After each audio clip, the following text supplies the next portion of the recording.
Welcome to Stampede Your Business.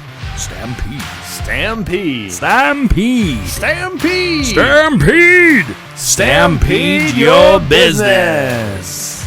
Oh my gosh, we're so ridiculous. Oh, we have a lot of fun with this. I love it. I love it. Welcome, folks. Welcome, podcast land. We are here to talk about stampeding your business today, and we got some pretty cool stuff. What are we talking about today, Brett? Well, last week we didn't get to make it through all of our materials, so I'm really excited because We got too excited about what we were had, talking about. You know, creating a product we're selling is such an important topic. It really deserves to have 2 episodes Absolutely. on it. So we're going to follow up with on creating a product we're selling. And Absolutely. that's the topic for today. Specifically, we're going to talk about the 10 rules for creating and selling a product. So The 10 I'm really excited about rules.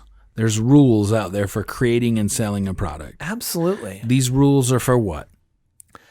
for if you want to be successful. If you want to be successful in creating and selling a product. That's right, absolutely. Now remember, we're talking about not just selling a product as a vendor. We're not talking about selling a product as a as a family marketer.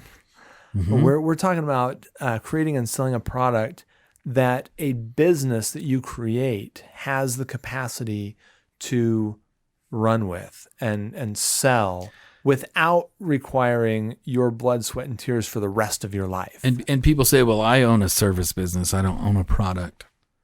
What do we say to that? Your service is your product. Your service is your product, but there is a difference. And if you run your business like a service, then your business isn't going to be worth anything. But if you run your business like it's a product, then your business has value. And what do I mean by that? What's the difference between running your business like a service and running your business like a product? Running a business like a service, it requires your expertise in order to run it. And running it like a product, and we'll talk about this a little bit through this list, but running your business like a product allows you to hand off that service to someone else. A product that is measurable, that has metrics around it, that runs on its own, no matter who uses it, no matter who is selling it, it runs it. That's a product. It can still be a service company, but it could be a product. That's right. And you do that by creating a process around your service. Yes. So I love that distinction because everybody thinks, oh, I don't have a product. I'm not a product business. I'm a service business, so I'm completely different. Well, that completely different thought will keep you from growing. That's right. Just a couple of seconds ago, you were probably thinking about turning off the podcast because we said product. Keep it on. Stay with us. Listen, because we are definitely considered, Stampede Digital Systems is definitely considered a service company. Oh, absolutely, yeah. But it is definitely a product. We have several products that are systems, that are systematized, that are done a certain way, that anybody in our company can do it because the system runs itself. That's right. Because we're still a baby company. I mean, we're still learning. We haven't made that $1 million mark yet. Yeah. But since we're a baby company still, those systems are still being developed around our service, and we're still learning. We're baby a lot. stages. We're using this, and we're seeing proof is in the pudding, right? That's right. Until you make it to your first $1 million. I would say you're still pivoting and learning your figuring business. this thing out. You haven't figured it out until you've made $1 million yet. And the $1 million seems to be kind of the chasm jump. Once you hit there, you've jumped the chasm, and a lot of people have read certain books that talk about the chasm, the business chasm. Once you get from the jump, then your company has the ability to make a lot more. So the $1 million mark is kind of this thing that everybody puts out there to show, it's legit. Once you hit the $1 million. So let's go through these. It's funny because, when we were kids, that being a millionaire was like the far more than a legit. That was the Bill Gates of our time, right? Yeah, absolutely. And now we're shooting for hundreds of millions and maybe even billions for some people. So. Right, absolutely. Okay, so let's go over we got 10 rules. There are 10 rules. We're going to talk about these 10 rules. And these are rules that we pulled directly out of Built to Sell. So if you want to go look them up on your own, feel free to grab that book and read it, because it's in the back. Are we getting anything from those guys? We should. Yeah, we should. It's a great book. It's awesome a powerful tool for you to build something that has value. Absolutely. So that's why we're doing it. That's why we're using it. That's right. So the first rule is don't generalize, specialize. This is something that a lot of people, especially service companies, absolutely really struggle with. We'll do whatever. We'll do whatever. We'll do whatever it takes. Yep. And they say they do one thing, but then if the customer says, "Hey, here's something that's similar to what you do, and I just need it done, and I like you, so I'd rather pay you to do it," they say, "Oh yeah," all of a sudden the relationship becomes more important than the business. And they say, "Yeah, I'll do whatever you want me to do," because they're so worried that the person will find someone else that'll do just as good or better than them, and then because the other person's now the jack of all trades and willing to do everything, whatever they want to do. That's not how you make a strong business. No, and I have a story. I was reading a book. I'm trying to remember what the book was, but it had a story in it. And the person was giving this example of a guy that rakes leaves. So there's this guy that rakes leaves, and he has a group, and he's raking the leaves, and he gets a certain amount of money to rake the leaves. Well, when he was up raking leaves off the roof, he noticed that there was some damage on some of the roof, and he asked the homeowner, "Hey, do you want me to fix the roof? We'll do that." And sure, yeah. So he went and he had to go buy some special tools to do some things. It's not what he normally did, but he did different stuff. And then he started to find how to fix different things around the house.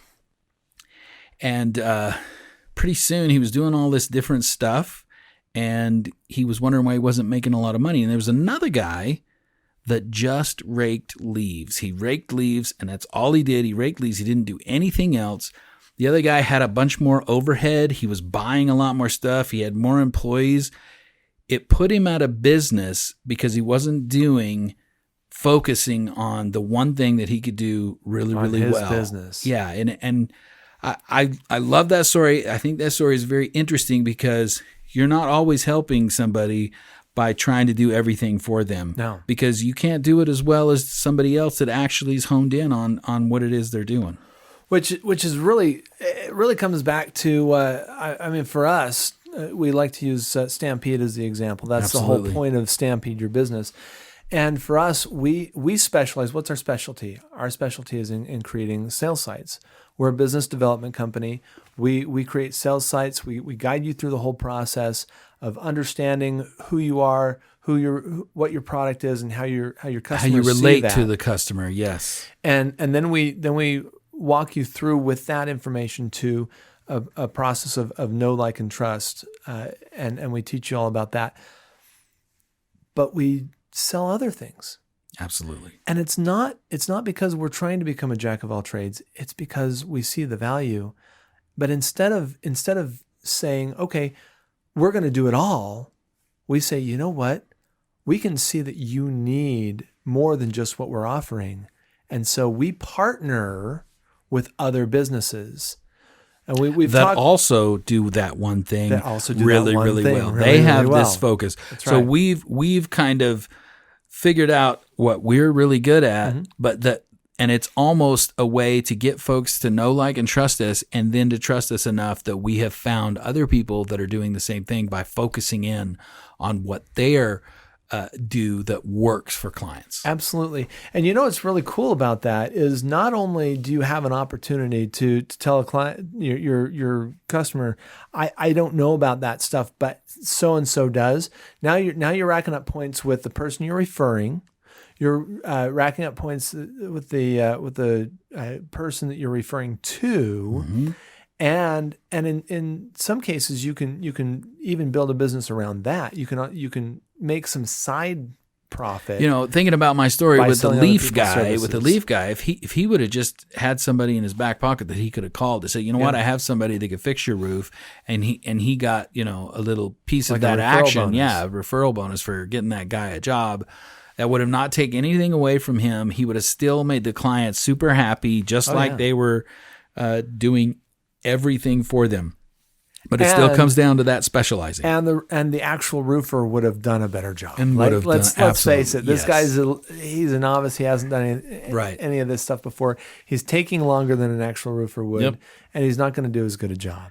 Absolutely. Absolutely. So specialize, number one, very important that you hone in on what you're good at better than anybody else and focus on that. Get really clear on that. Yeah, you absolutely. can't be everything to everybody.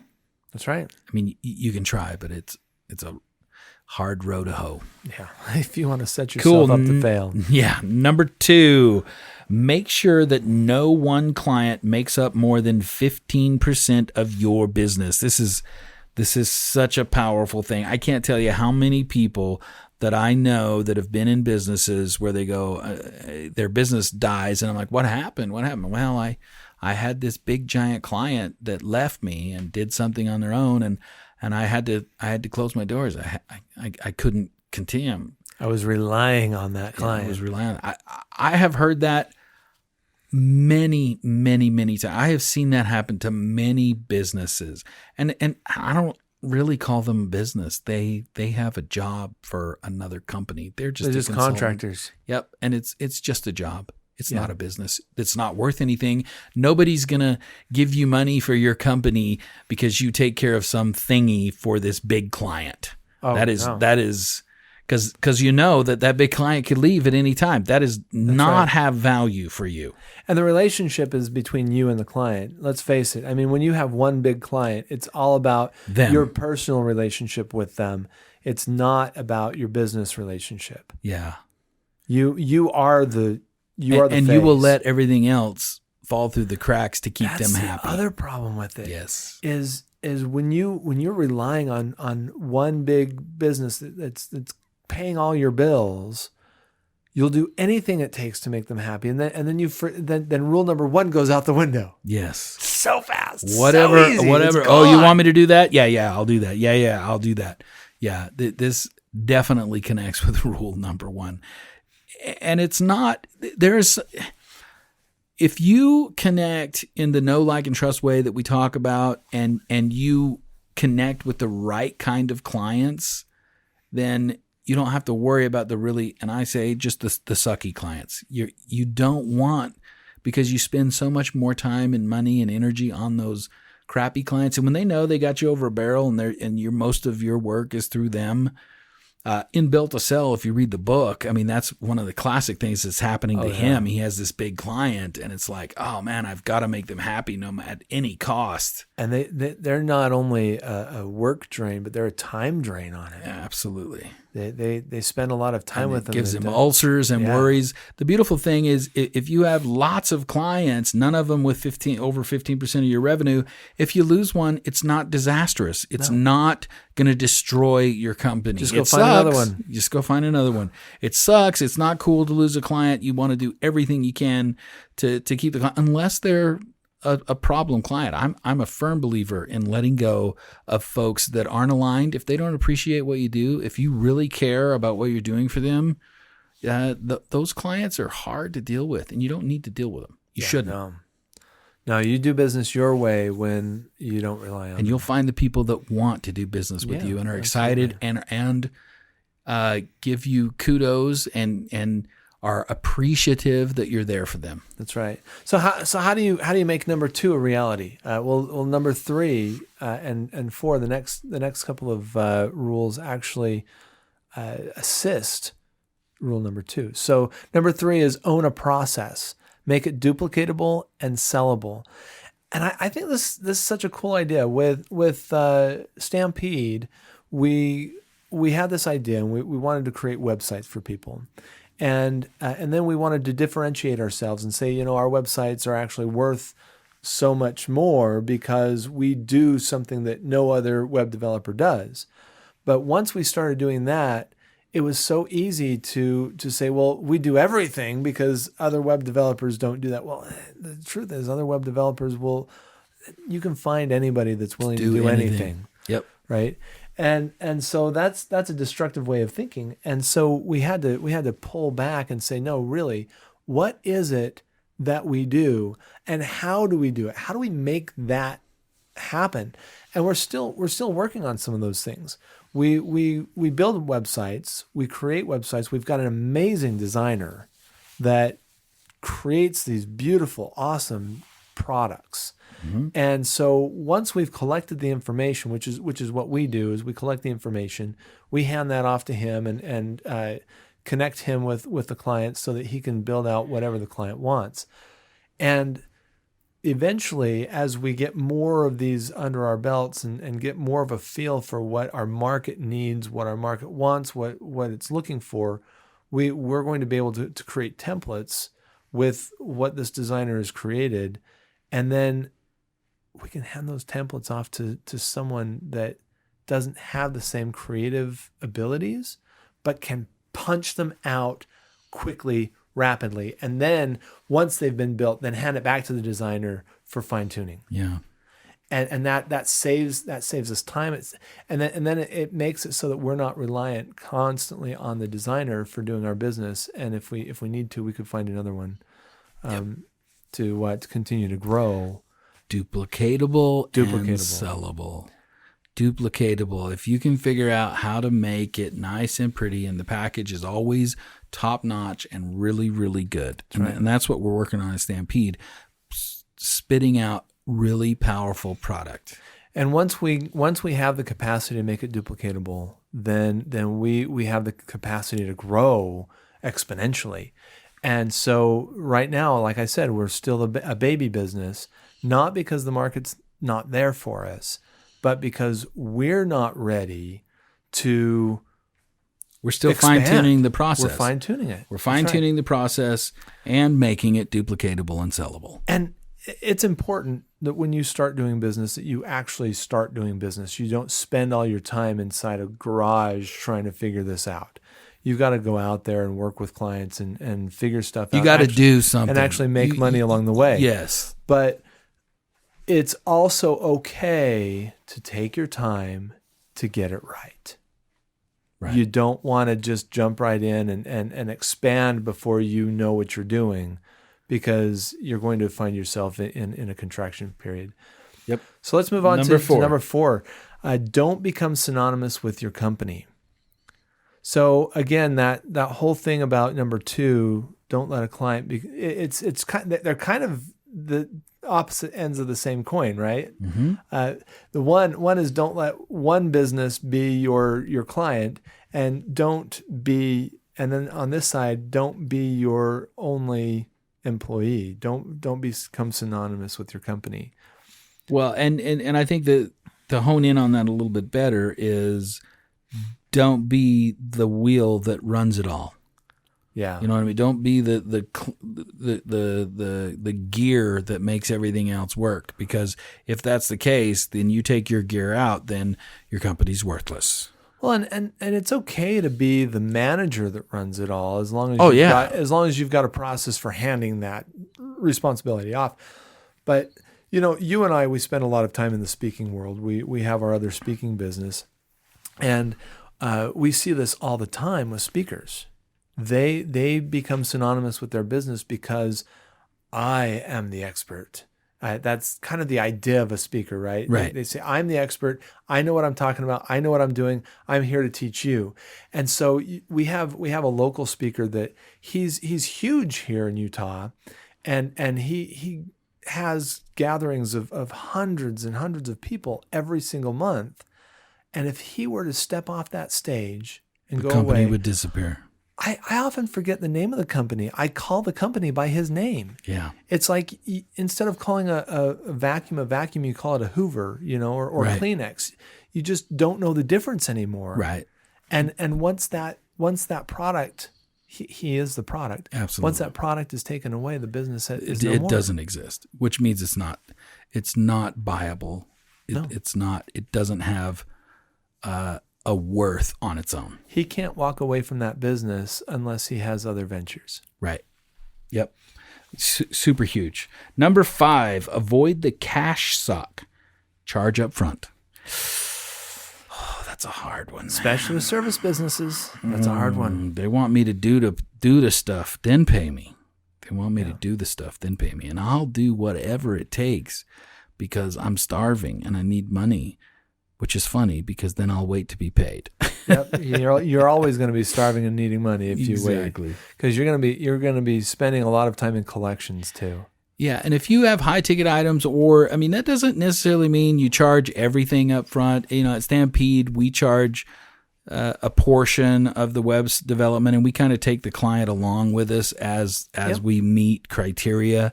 Then we charge again and again, so they kind of are a part of the whole process and the design process. So they say yes to everything that's going on, and we use that, but we still get an upfront payment first. And that's part of our written process too. But we do, and our upfront pay is more than just the small portion that we're doing. We make sure that we're collecting enough to carry us through the project a little bit more. That way we can make sure that we're paying our project managers and our development, like our designer and whatnot. Mm-hmm. So Number six, don't be afraid to say no to projects. We've already kind of talked about that a little bit, haven't we? Yeah, we kind of hit it. Don't be afraid to say, and sometimes the project just isn't.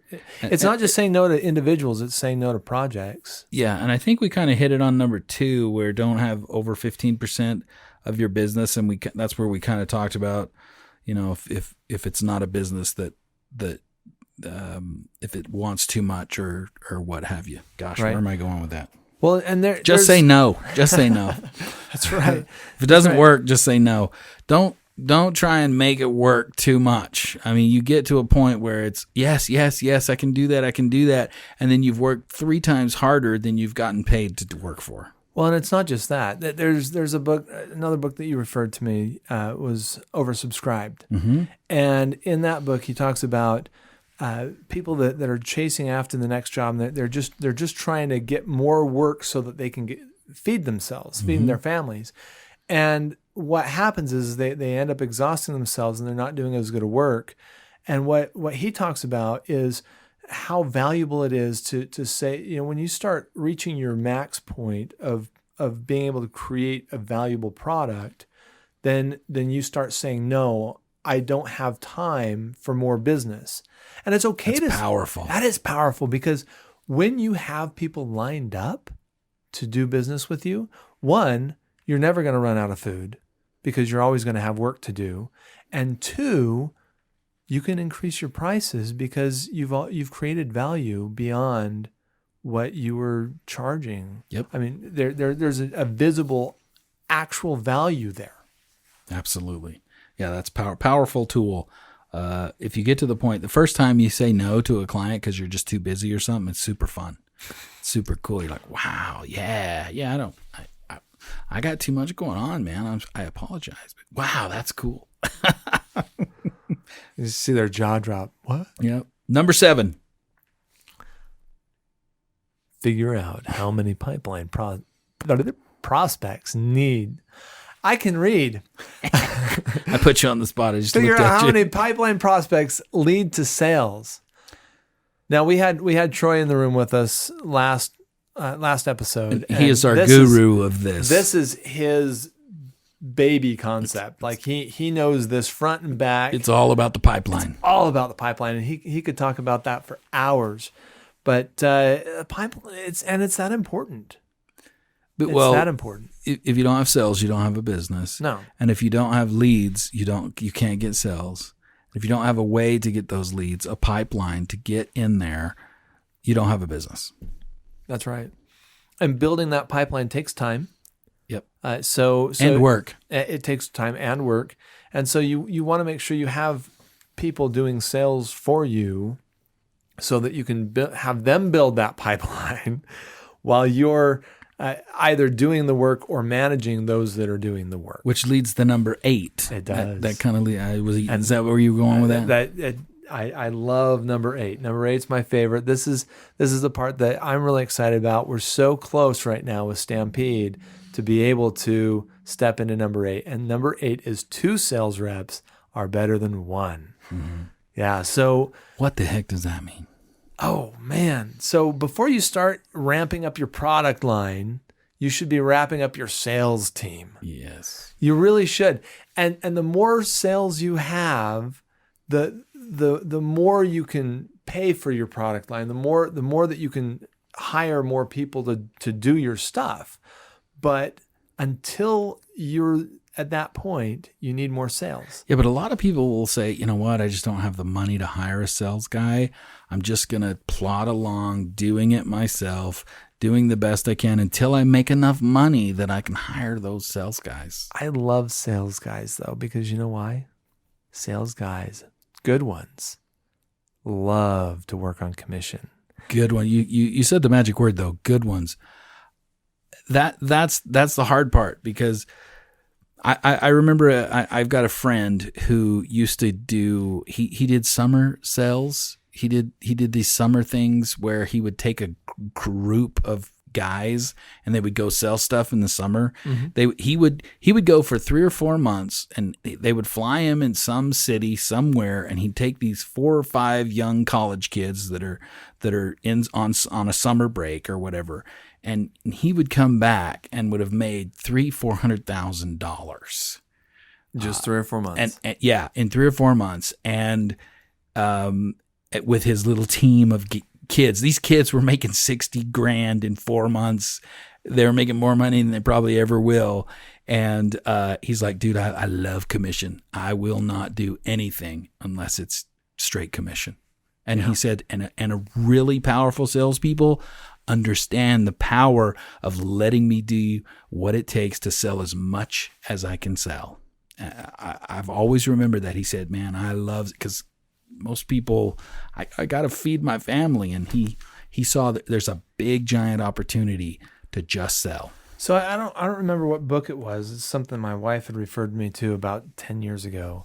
But in this book, it talks about one of the big millionaires here in Utah. I think it was Huntsman, and he sold a piece of his company at one point, a large chunk of his company, where he would only have 10% of it. And someone asked him why he did that. Why, they said, why wouldn't you want to keep more of this company if it was going to be so huge? And he said, well, I needed all those people to make it huge. He said, I would rather have a smaller slice of a bigger pie than a whole pie that's tiny. Yeah. That's such a great statement. And it's true. It's true. We need people to grow stuff. You do not do anything great by yourself. You just don't. No, you never do. And so here at Stampede, what we've done is we've built our commission into the price of the product, into the price of generating the product. And so we know that when we get a sale, we're going to receive so much of that sale. And heck, regardless of what the margin is, you guys, the more of your product that sells, the more money you make, period. Yep. Regardless of what margin that you're collecting is. So why not receive a smaller margin and give more to someone, incentivize them to go out and get more for you. Because if you really want to sell your product, go give enough for it to make it worth their while, and they will go do it. And that's kind of what we have $1,500. Let's say we have $1,500. We'll give 1,000 of that to whoever and whatever, and we take a piece and a slice. And if we do that over and over and over and over again, and have thousands of people eventually doing it, selling it, whatever, that's a crazy powerful sales machine. Yeah. So for a $1,500 website, we collect only $500. The other $1,000 is split between our costs, basically. And our cost right now is the salesman and the designers. That's how we roll. That's how we do things. Yep. This is all under the hood. This is exactly how it works right now. Yeah, that's right. And we want you to see how it works and why we're doing this the way that we're doing it, because we're going to be $1 million company. And when we reach that mark, you're going to look back and say, oh, yeah, that's what they did. That's right. Absolutely. Okay, number 9. Hire people who are good at selling products, not services. So even if you're a service company, you should hire people. We already went over that. We talked about the difference. It's a product company, even if it's a service. Well, and now, how is that? What does that mean? How is that different? Because it is a little bit different when you're hiring people that are good at selling products, not services. And here's the difference. Here's the main difference between a product seller and a service seller. And Troy, I think, used the example. He gave the perfect example in the last one. He talked about the cell phone, and he said, "My cell phone widget can do 20 different things. But when I'm talking to you, I want to find out what you need, and then I will tell you which things that the cell phone does that fits your need. But if I'm talking to someone else, and they have different needs, I'll tell them only those things that the cell phone does. Oh, and it does other things, but this is what it does, and this is why you need it. And that's the essence of a product seller. Now a service seller is going to say, what do you need? Let's build a package so that it fits what your needs are. And that's the big difference. Yeah. The one already has the package pre-built. It's a product, and they're selling the Here's product. The product. The service is okay. Service. You tell us what you need, and then we'll go build it for you. That's right, and that's the difference. And people that sell services, they tend to get lost in details. And this is not. People that sell services, there are people that make lots of money selling services. Sure. That is not to say that there's not money in it. We're just saying if you want to make something worth buying or having as a business that has a lot of value, look at it as a product, and it will be worth a lot to investors or whoever. That's right. So then the last thing is think big, write a 3-year business plan. Is thinking big a 3-year business plan? Maybe. I mean, it depends on. Are those two different statements, or are they the same statement? I know number 10, think big, 3-year business plan. That sounds like two different things, because my think big is way bigger than 3 years. We'll dominate the world in 50 years. That's right. We'll take it over. What are we doing tonight, Pinky? $1 million. Wait a minute, that's not very much. Yeah, I go straight to Pinky in the brain. Yeah, I love that. Yeah, that's hilarious. So think the world. Think big. For me, it's $1 million before we finish with this podcast. Yeah, and then our 3-year business plan is after we make $1 million, what do we get to do with that extra revenue? How do we get to spread the love and give back to our business partners, give back to our community, give back to everyone and everything, and beyond just the business? But our 3-year business plan includes what's next. Where's your next pivot? See, and that's the thing. You think you're in the trenches and you're constantly pivoting, trying to get it right, but you're still going after one thing right now, or you should be going after one thing right now. But at some point, your business is going to grow to a point where this product that you've worked your tail off for is going to just sail, and it's going to be clean sailing, and it's going to be nice and easy waters. And it might even start to dip a little bit because that's just the market is saturated. So you've got to be prepared already. Now you need to have a plan. In 3 years, what am I going to do next? How am I going to pivot this business into something else to keep my business alive? Because if you don't, it's going to die. And so you might as well plan right now. I love it. Well, wow, that was 10. That was the 10 rules for creating and selling a product. Can you say them real fast? 10 rules for creating and selling a product. 1, don't generalize, specialize. 2, make sure that no client makes up more than 15% of your business. 3, own a process, make it duplicable and sellable. 4, don't become synonymous with your company. 5, avoid the cash suck. Charge up front. 6, don't be afraid to say no to projects. 7, figure out how many pipeline prospects lead to sales. 8, 2 sales reps are always better than 1.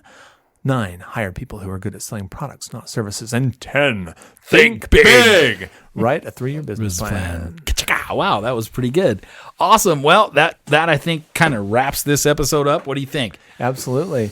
That was very good. Oh, man, this is great stuff. This is super fun. And it's really cool to have our business model kind of proof is in the pudding here. This is kind of exciting. I've never done anything like this. Kind of cool. Yeah. This is really fun because we came up with this idea and now we're proving it. Yep. With something that is another idea that we're just having a good time with. So it's awesome. I love it. All right, folks. Thank you. Thank you for tuning in to Stampede Your Business. Stampede. Stampede. Stampede. Stampede. Stampede. Stampede your business.